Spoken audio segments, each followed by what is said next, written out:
ये बता। बहुत खुशी हम लोग, बहुत खुशी है, इतनी खुशी कुछ कहने को नहीं। 22 में तीनों विधानसभा में समाजवादी पार्टी के प्रत्याशी जीते थे। आज 24 में लोकसभा में समाजवादी पार्टी के प्रत्याशी जीता है। आप विश्वास मानिए कि जब 2027 का विधानसभा का चुनाव होगा तो पुनः हम लोग तीनों विधानसभा में चुनाव जीतने का कार्य करेंगे। भारत में सबसे कम उम्र के लड़के को सांसद बना के दे दिया। ये कौशाम्बी की जनता की समझ लीजिए बहुत बड़ी जीत है और प्रेम है। और पुष्पेंद्र जी भगवान चाहेगा तो इंजी सरोज से अधिक भी काम करने की कोशिश करेंगे। नमस्कार, स्वागत है आप सभी का बेबाक न्यूज इंडिया में और मैं हूं कपिल चौरसिया। कौशाम्बी जनपद के लोगों ने आज फिर एक इतिहास रच दिया।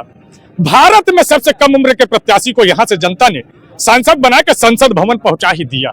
मैं बात कर रहा हूं पुष्पेंद्र सरोज जी की, बिल्कुल कौशाम्बी जनपद के, जिन्होंने 2 बार के सांसद रहे हुए और तीसरी बार सांसद प्रत्याशी भारतीय जनता पार्टी से बनाए गए हुए विनोद सोनकर जी को आज शिकस्त दे दी।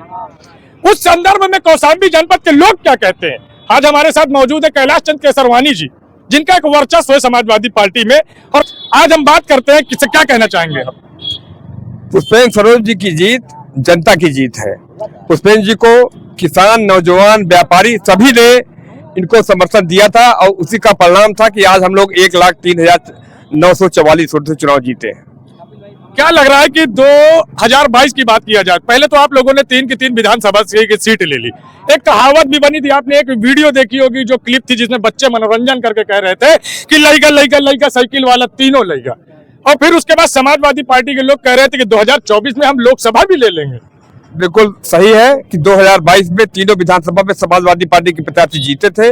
आज 24 में लोकसभा में समाजवादी पार्टी के प्रत्याशी जीता है। आप विश्वास मानिए कि जब 2027 का विधानसभा का चुनाव होगा तो पुनः हम लोग तीनों विधानसभा में चुनाव जीतने का कार्य करेंगे। कारण क्या है, जीत का कारण क्या है? जीत का कारण यह है कि समाजवादी पार्टी की नीतियां बहुत अच्छी हैं।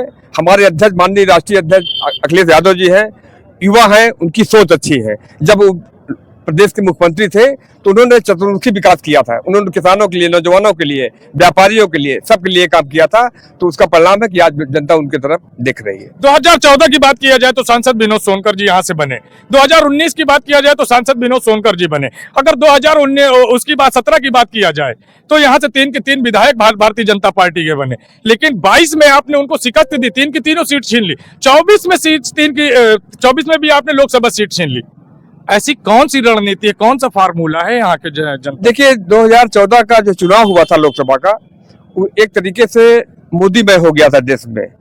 मोदी ने ऐसी चाल चली, एक तो झूठ बोलने में माहिर है। उन्होंने 15-15 लाख देने का वादा किया और किसानों के आय दुगने की बात किया। तो इसका तमाम उन्होंने वादा किया था, तो वादे में जनता फंस गई और वोट देने का काम किया, इसलिए हमारा प्रत्याशी चुनाव हार गया। 2019 में हारने का कारण यह था कि समाजवादी पार्टी में, हमारे दल में ही आपस में बड़ा विरोध था। चाचा भतीजे माननीय शिवपाल जी यादव, माननीय राष्ट्रीय अध्यक्ष जी से कालगाव हो गया था, उसका भी हमें खामियाजा भुगतना पड़ा। सबसे बड़ा मुद्दा क्या रहा इस चुनाव में? इस चुनाव में मुद्दा सबसे बड़ा था बेरोजगारी का और महंगाई का। कहीं ना कहीं सबसे बड़ा मुद्दा यही रहा जी। इस चुनाव में बेरोजगारी, नौजवान सड़कों पे आ गया था। आपने देखा कि माननीय राष्ट्रीय अध्यक्ष अखिलेश यादव जी आए थे 16 तारीख को, तो नौजवान बिल्कुल सड़क पे आ गया था और लाखों की संख्या में लोग उनको सुनने के लिए आए थे, और वही भीड़ जो है वोट में परिवर्तित हो गई। कहीं ना कहीं पिताजी यहाँ के विधायक हैं जहाँ पे हम लोग खड़े हैं, और पुत्र उसी जिले का जो है सांसद बन गया। इसमें कोई बट नहीं है, 2 राय नहीं है। क्या लग रहा है कौशाम्बी के विकास कार्यों को लेकर अगर बात किया जाए या तमाम चीजों को लेकर बात किया जाए तो किस तरह से देखते हैं? सदर के विधायक माननीय इंजी सरोज जी हैं। ये पहले 3 बार प्रदेश के कैबिनेट मंत्री थे। आज कौशाम्बी जनपद जाना जाता है, माननीय इंजी सरोज जी की देन है। उन्होंने ही जनपद को बनवाया था, और इस जनपद में जितनी भी सरकारी संस्थाएं खुली है ये उनकी देन है। उन्होंने क्षेत्र में सड़क का, हर तरीके से अस्पताल का उन्होंने विकास कार्य करने का कार्य किया था। इधर हमारी सरकार नहीं आई, पुष्पेंद्र जी इस बार सांसद हुए हैं। मुझको पूरी उम्मीद है कि माननीय इंजी सरोज का खून है, अपने पिता से बढ़कर विकास कार्य करेंगे। आखिरी सवाल, क्या कहना चाहते हैं? आज जीत की कितनी खुशी है आपको? जीत की बहुत खुशी है। कैसे बयां करेंगे उसको? अब खुशी है कि उसको कह नहीं सकता। सुबह से लड्डू हम लोग बांट रहे हैं। आप चलिए मेरे साथ, आपको भी लड्डू खिलाएंगे। पर क्या कहें, चाचा ने लड्डू भी खिलाए कार्यालय में सभी लोगों को। सब लोग ले लड्डू। कितनी खुशी है ये बताओ? बहुत खुशी हम लोग, बहुत खुशी है, इतनी खुशी कुछ कहने को नहीं। क्यों? आप क्या कहना चाहेंगे? सही कह रहे हैं। ये जीत जो है पूरे कौशाम्बी जनपद के नौजवानों की, किसानों की, व्यापारियों की, सबकी जीत है। ये अखिलेश जी ने पूरे उत्तर प्रदेश में जो तहलका मचाया है वो सारे नौजवान लोगों की जीत है। कौशाम्बी जनपद के लोगों ने तो इतिहास रख दिया, भारत में सब इतिहास रच दिया।